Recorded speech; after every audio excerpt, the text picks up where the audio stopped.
Hey everyone! Welcome back to Speak Flow, where English flows naturally. I'm Sophie. And I'm Jake. Hey Sophie, I got a message from a listener the other day that kind of broke my heart. Oh no, what did they say? They said, I've been learning English for 7 years. I can watch movies without subtitles. I can read articles. I understand everything you say on the podcast. But when I open my mouth, nothing. I just freeze. And I feel so stupid because I know the words. They're in my head, but they won't come out. Oh, I've heard that so many times. And the worst part is that I feel so stupid at the end because they're not stupid. They clearly know a lot. The understanding is there. But the speaking isn't. And that gap is so frustrating because imagine you can watch a whole movie in English. You understand jokes, you catch sarcasm, you follow complex conversations, and then someone at a coffee shop says, "What would you like?" and your brain just shuts down.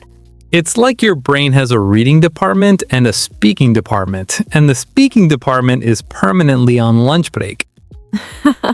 That's such a good way to put it. And honestly, this might be the most common frustration in language learning. I see it with French all the time. I can read a French menu, I can understand a French podcast, mostly, but the second I need to actually say something in French, disaster. What happens exactly? Like, what does it feel like in the moment? For me, it's like the word is right there. I can feel it. It's on the edge of my brain. But between my brain and my mouth, there's this wall. And the harder I try to push through it, the thicker the wall gets. The harder you try, the worse it gets. That's the cruel part.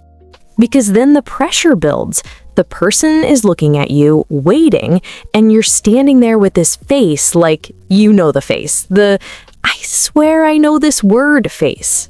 I know that face. I make that face in Spanish all the time. And then what usually happens is either you give up and switch to your native language, or you say something really simple that doesn't express what you actually wanted to say. Like you wanted to say, "I'm looking for something more affordable," but what comes out is, "This expensive other one?"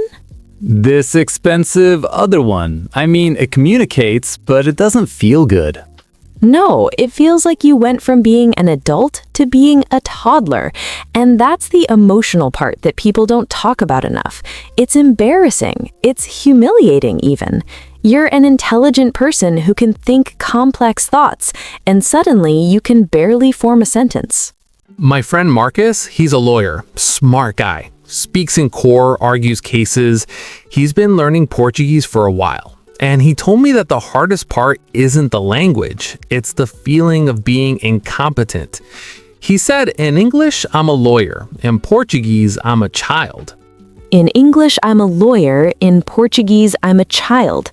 That's exactly it. Your identity changes when you switch languages, and that identity loss is what makes people avoid speaking.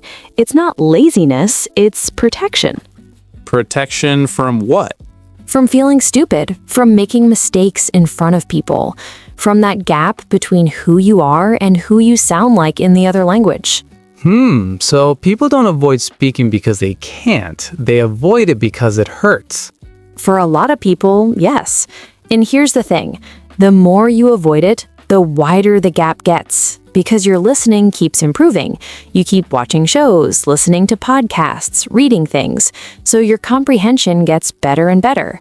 But your speaking stays exactly where it was because you never practice it.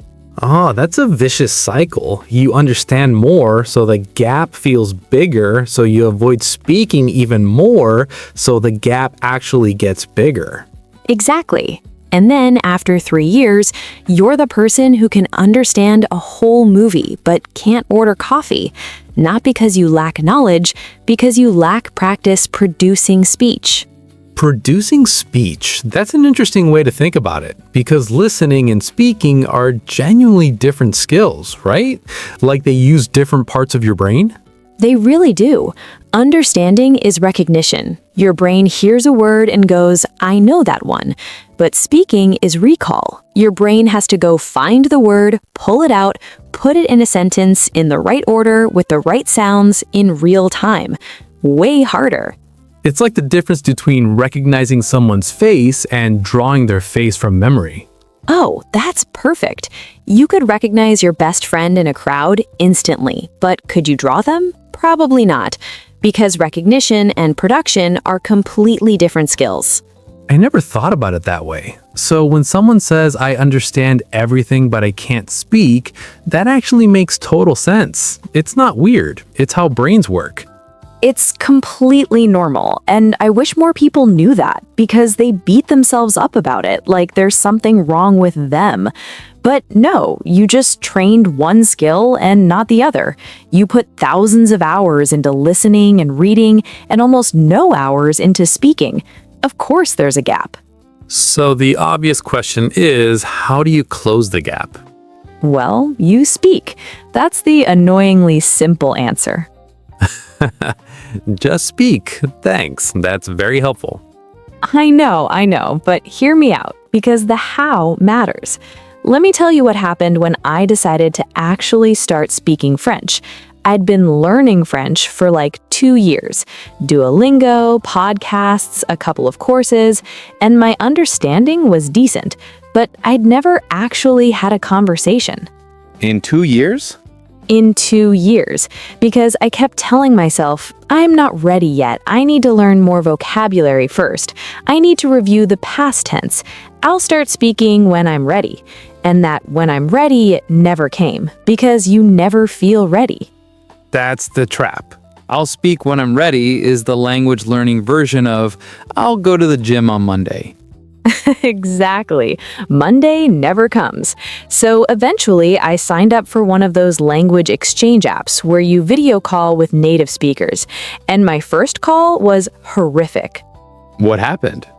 I matched with this woman from Paris, lovely person, and she said, Bonjour, comment ça va? And I knew what she said, I understood perfectly. And my response was, ça va bon? Ça va bon. Ça va bon? It's not even correct, it's ça va bien.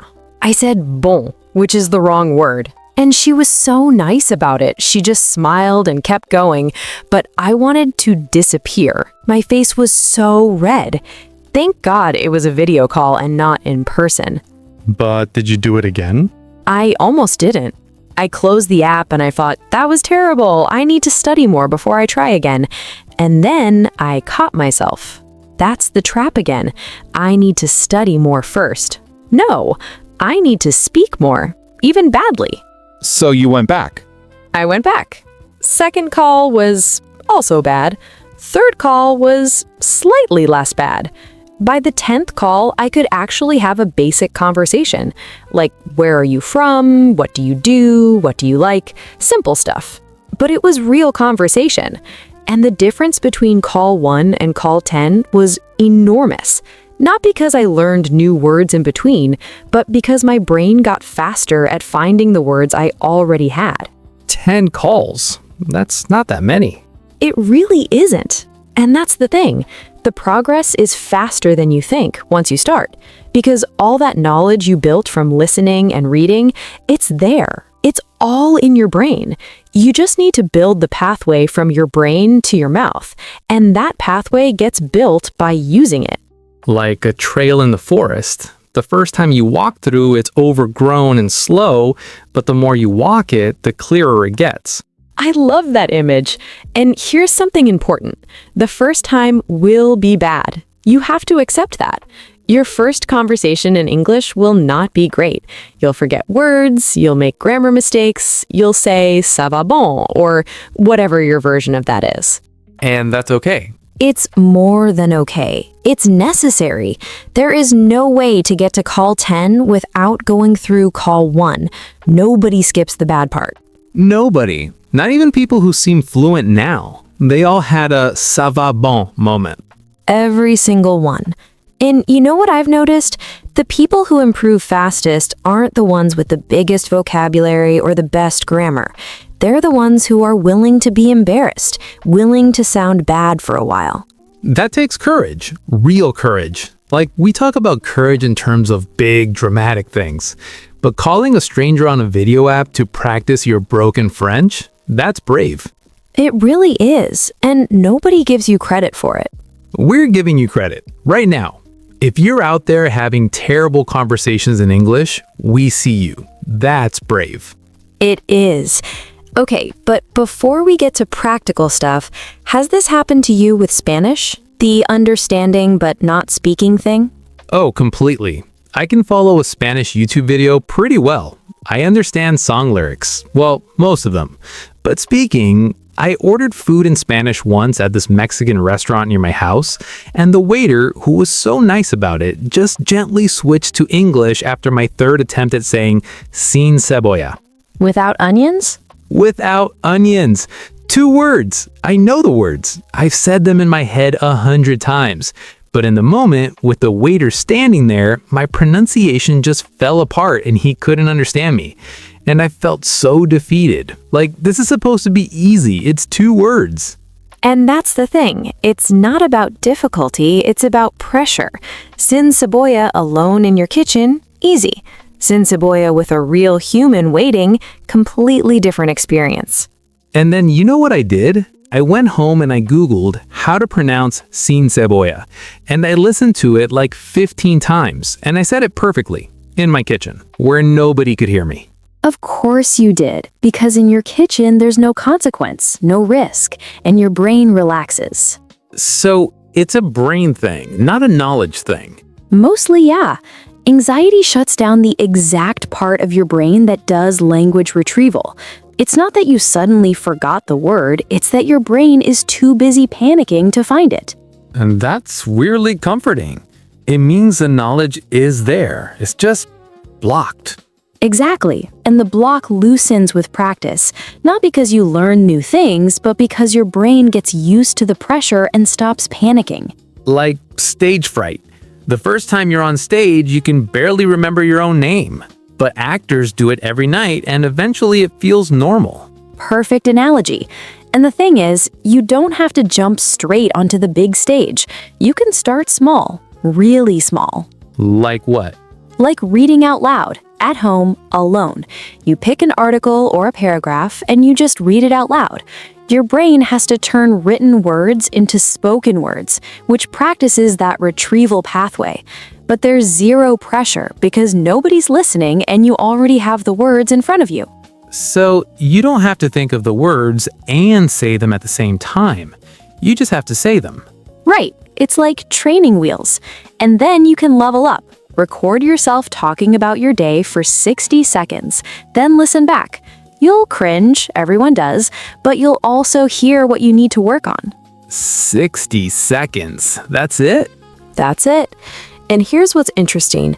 Most people who try this realize they're better than they thought, because in their head, their English is terrible, but when they actually hear themselves, it's not great, but it's not terrible either. The gap between how bad you think you sound and how bad you actually sound is usually enormous.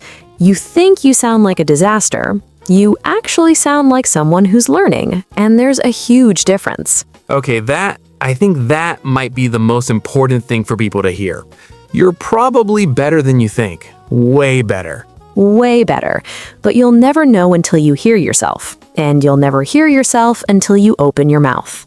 Okay, what about when you're ready for an actual conversation? Because talking to yourself and reading aloud are great starting points, but at some point you need a real person on the other end.